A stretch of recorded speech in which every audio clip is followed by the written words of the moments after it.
Hi everyone, welcome back to the channel. As you can see behind me, we've got the Collinson silo, which has now been filled up with feed. So we had a delivery this morning from the feed company. It's nice having the see-through plastic to know where we are level-wise. We've got 6 tonne of feed in there. They're rearers nuts to feed some calves and to also feed some of the heifers over winter. So what we're going to do is just put this bucket here and just get our first load. So here we go.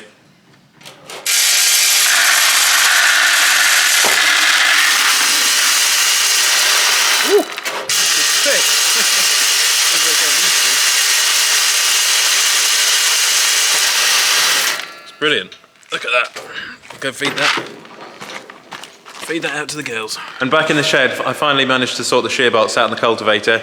All I used was a breaker bar and we managed to get the nuts on. And if you have a look there, that's what they look like when they're on. So they're not going to sit on there until we then break them again doing something else. But as long as there's no tree stumps or rocks in the soil, as we found out the other day, they should last a good while. The trouble is now the ground's too wet, so I can't do any cultivating today. I've got to wait until we get enough of this stuff, the sunshine, to dry it out. And something I've been meaning to do for a long time is take the Defender up to a local garage to be washed by some top blokes who wash the cars. I know some of you guys say that I should wash the Defender myself, should wash the equipment here. I do generally do that, but I like to support a local business. Interesting conversation this morning. I was talking to TNS, Sterling and Standon, and we have been invited to the Manitou Roadshow next week. So we're gonna go and see some new Manitous, which I'm really looking forward to. New telehandlers. Not that we'll buy one, but we'll definitely have a look at one. So at the moment, it's now winter on the farm, as I'm sure a lot of you guys can tell. Well, we're transitioning from autumn to winter, and I've left the Land Rover from summer in a very messy state. And it's towards the end of the week. The trouble is, underneath the Defender, I haven't had it sprayed with a special material to stop the chassis from rusting. So I do need to keep it cleaned, I'd say probably once every 2 weeks to stop the corrosion. This Defender is, as I'm sure a lot of you guys know, it's like my baby, so I have to look after it. Listening to Farming Today this morning, and they were talking about the net zero strategy for farmers, basically how farmers in the UK are going to have to reduce their carbon footprint over the next 10 years. It's a difficult one really, because at the end of the day, as a farmer you want to produce food, but you can't produce food without creating some sort of a carbon footprint. So it's an impossible task. A bit like driving down this road this morning. We're on the way to get the Defender washed. What I'm worried about is on the way back, I want to leave it in the shed for a couple of days clean. It's going to be a bit of a nightmare getting it back. Give them some more to clean up, It's what they're built to do, but the trouble is I haven't had the chassis, as I said, properly waxed, or there's a special material I've got to have put on this chassis, otherwise it starts rusting. And I'd love to be a good custodian of this Land Rover, so it's got to stand the test of time. So if we can reduce it being rusted up and rotted, hey, it's a win-win. And going back to net zero, it really is the impossible task.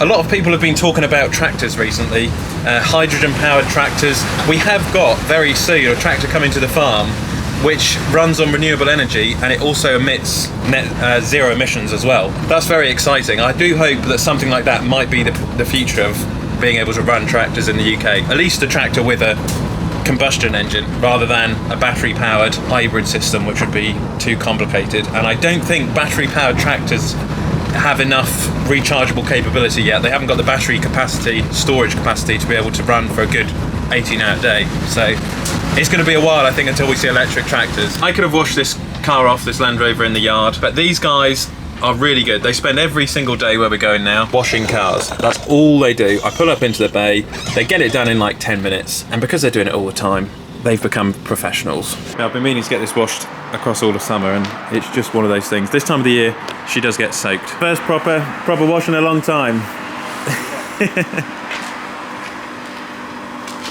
So today's message is support a local business. Yes, sometimes you can do things yourselves, but when you're paying somebody to do something, if you're out there working hard and earning the money, help somebody out who's, you know, hard working.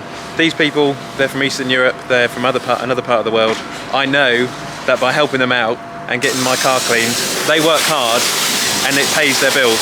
It goes towards their family, feeding their family and things like that. So, you know, help people out.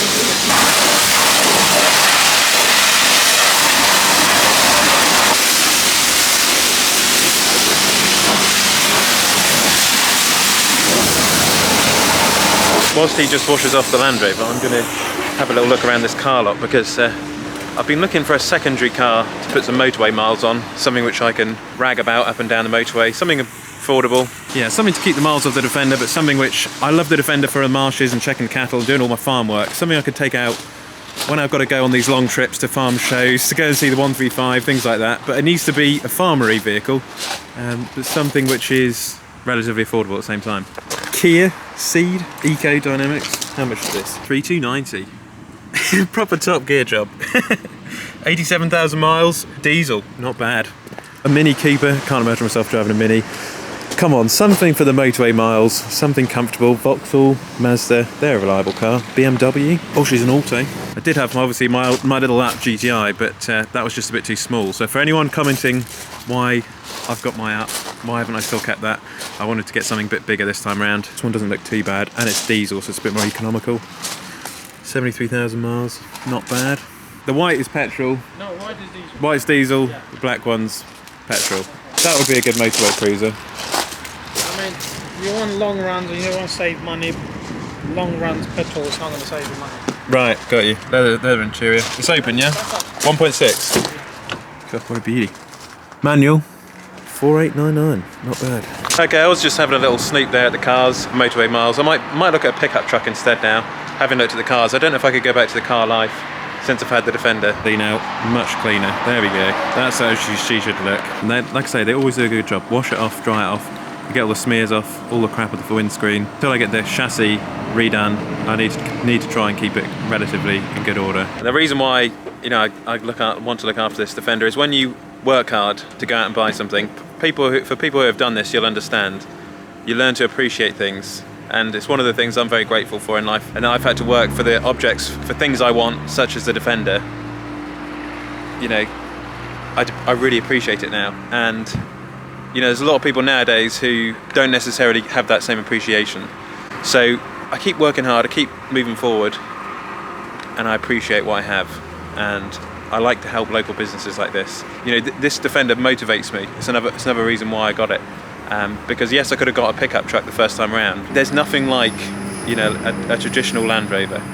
So I probably will end up with not one of these cars behind, but a pickup truck of some sort, a second-hand one, which I can put some real motorway miles on, and just keep the miles off the Defender, because this is a long-term keeper. You know, it's going to go up to many thousands of miles in the future. We've got to go to so many shows this year. We've got to go all over the country, and as comfortable as the seats are in the Land Rover, when you go around up the M4, if you're on the A1 all day, you want to be in something fairly comfortable.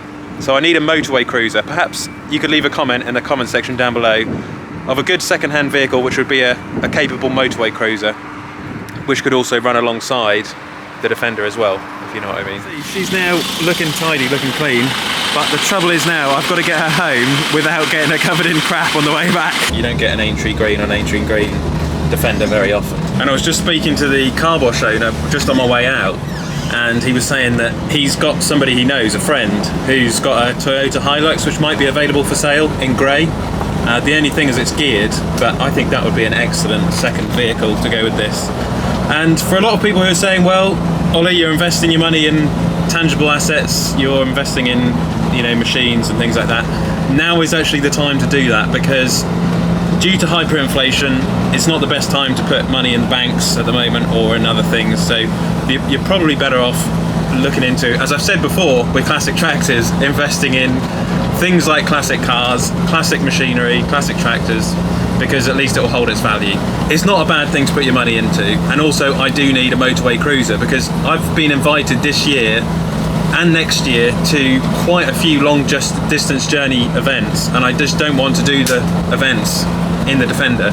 So whether I'll hire a car or I might look at a pickup truck, you know, would probably be a better solution. As you can see just here, that is the turnip crop we've got growing on Vicarage Field, and I've put about 10 loads of muck on there. We'll spread that later on in the year when we're going to hire the AH, actually at the start of next year. We're going to have a Massey Ferguson 8S on demo when I get the AH spreader. So we'll be muck spreading that with the Massey Ferguson 8S. I have been wise, because I've come down the dry lane.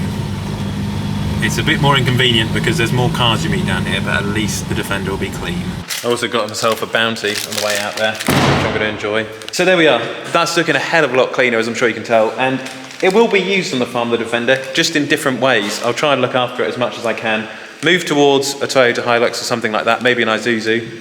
And this is actually, a hyperinflation investment for me. It's something which I can also use when it's applicable, and I don't want to wreck it. It does have to be looked after, because actually they're becoming quite valuable.